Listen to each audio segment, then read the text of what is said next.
اور جہاں تک ہماری خواتین کا مسئلہ ہے تو میں اپنی اسلامی بہنوں سے یہ گزارش کرتا ہوں کہ وہ ناچ گانے کے بہت سارے ایپس آج مارکیٹ میں ہیں، ٹک ٹاک کے نام پر، ویگو لائف کے نام پر، اور بہت نت نئے روزانہ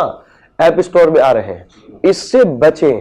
وہاں اپنی زینت کا، اپنی آواز کا اظہار نہ کریں، ورنہ یہ چیز ہمارے اعمال کو رائے گا اور برباد کرنے کے لیے کافی ہے۔ اور جو خواتین دعوت دین سے جڑی ہوئی ہیں ان کو چاہیے کہ اپنی دعوت کے لیے خواتین کے مجلس کا اہتمام کریں،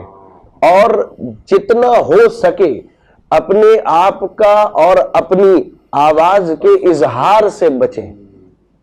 کیونکہ امہات المومنین رضی اللہ عنہن میں خصوصاً حضرت عائشہ رضی اللہ تعالی عنہا کے پاس جب لوگ مسئلہ پوچھنے کے لیے آتے تو وہ پردے کے پیچھے سے ہوا کرتے تھے، اور آپ پردے کے اس پار ہوتی، مسئلہ پوچھتے، جواب دیتی اور چلے جاتے۔ اور یہ جو ایک سوشل میڈیا کا ذریعہ ہے تو کہیں نہ کہیں یہ نظر آتا ہے کہ اس سے بسا اوقات بے پردگی ہوتی ہے، لہذا اس سے احتراز کرنا، اس سے بچنا انتہائی ضروری ہے۔ شریعت نے آپ کو دعوت دین سے نہیں روکا ہے، لیکن اپنی آواز کا اظہار کرنا جو مرد حضرات بھی سنتے ہیں، جس سے مرد حضرات بھی فائدہ اٹھاتے ہیں۔ اور دیکھا جائے شیخ تو آپ اگر یوٹیوب پر دیکھیں تو ہماری بہت ساری بہنیں ہیں جو دعوت کا کام کرتی ہیں، ان کے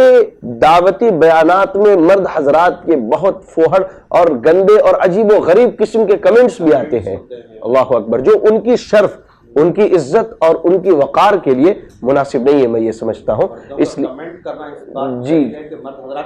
جی بالکل بالکل، لہذا اس سے بچنا چاہیے۔ آپ دعوت کا کام کریں، آپ دین کا کام کریں، لیکن شریعت نے جو دائرہ کار محدود کیا ہے